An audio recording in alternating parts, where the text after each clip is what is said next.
তাইলে বাবা এই এত স্বপ্ন বাবের মায়ের, এই আদর কোল, ছোট্টবেলায় বুকে জড়াইয়া চুমা দিছে কত হাজার বার, কত লক্ষ বার।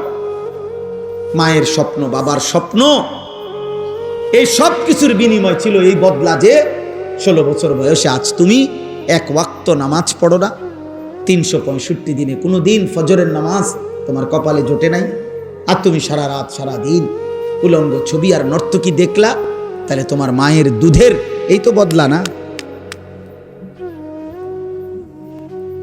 মায়ের পবিত্র দুধের এই বদলা দিলা? 2 বছর 9 মাসের মায়ের গর্ভের এই যন্ত্রণা কষ্ট সইলেন, এর এই বিনিময় দিলা? এই তো বিনিময়। মা এটাই প্রাপ্য ছিল, বাবা এটাই প্রাপ্য ছিল, যে তুমি এক ওয়াক্ত নামাজ পড়বা না। আল্লাহ চেনো না, আখিরাত চেনো না, নবী চেনো না, আল্লাহর কোরআন চেনো না, রাসূলের সুন্নাহ চেনো না। কি দেখো তোমরা? বলো না আব্বা, এত কম বয়সে এত নষ্ট হয়ে গেল কেন? এত কম বয়সে এত চরিত্রহীন হয়ে গেল কেন? এত অল্প বয়সে এত নারী দেখো কেন? এত ছবি দেখো কেন? এত উলঙ্গ দৃশ্য দেখো কেন? আল্লাহর নবী বলছেন, মান নাযারা ইলা মাহাসিনি ইমরাআতিন আজনাবিয়্যা সুব্বা ফি আইনাইহিল আনিক ইয়াউমাল কিয়ামা। নবীজি বলছে, যে একবার কোন বেগানা নারীর দিকে তাকালো, খোদার কসম নবী বলে কিয়ামতের দিন জ্বলন্ত আগুনের সীসা গলিয়ে তার 2 চোখে দেওয়া হবে। রাসূলুল্লাহ সাল্লাল্লাহু আলাইহি ওয়াসাল্লাম বলেন, মাথার উপরে এই আসমানটা যদি তোমার উপরে পড়ে যেত, ভাঙ্গা পড়তো, ওইটা যত বড় বিপদ নয়। আল্লাহর নবী বলেন, তার চাইতে বড় বিপদ উম্মত তুমি কোনো বেগানা নারীর হাত ছুঁয়ে দিলা। তুমি কোনো বেগানা নারীর হাত ছুঁইলা, ভিন মেয়ের। আল্লাহ রাসূল বলেন, এর চাইতে তোমার উপরে যদি মাথার আসমানটা ভেঙে পড়তো, তোমার মাথার উপরে যদি পাহাড় ভেঙে পড়তো, এতটা বিপদ হতো না, এত বড় ক্ষতি হতো না তোমার। তুমি যে ক্ষতি করলা নিজের আখিরাতে,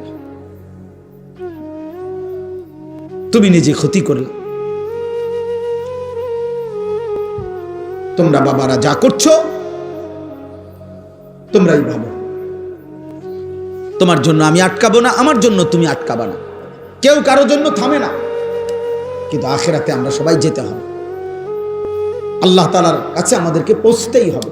আমরা মানি কি বা না মানি, আমরা স্বীকার করি আর না করি, আমাদের প্রত্যেকটা বাবা, অভিভাবক যারা আছেন, ছেলের বাবা, মেয়ের বাবা, আপনাদের কাছেও আমার বক্তব্য এটা, আপনারা আপনাদের ছেলের দিকে নজর দেন। সোফা লাগবে না, মাটিতে বসুক।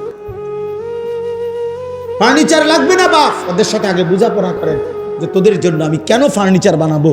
যে নাফরমান সন্তান, তুই আল্লাহর দুশ্মন, তুই রাসূলের দুশ্মন, একটা বেলা এক ওয়াক্ত নামাজ পড়ছ না বেটা, তোর মতো জানোয়ারের জন্য আমি বিল্ডিং করব কেন? কথা বলে না? এটা কি বলা উচিত না যে তোর মতো জানোয়ার, তোর মতো আল্লাহর দুশ্মন, তোর চুল দেখলে মনে হয় না মুসলমান, তোর চেহারার ঢং দেখলে মনে হয় না মুসলমান, পেশাবের শুরু দেখলে বোঝা যায় রাস্তার পাশে পেশাব করতেছে, কোথায় টয়লেট পেপার, কোথায় পানি। তো তুমি কুত্তা দেখো না? আরেকবার কুত্তা যখন পেশাব করে তুমিও লগে পেশাব করো, আর আরেক দোস্তরে কইবা, দোস্ত আমগো 2 জানোয়ারের ছবি একসাথে উঠাইয়া ফেসবুকে দে।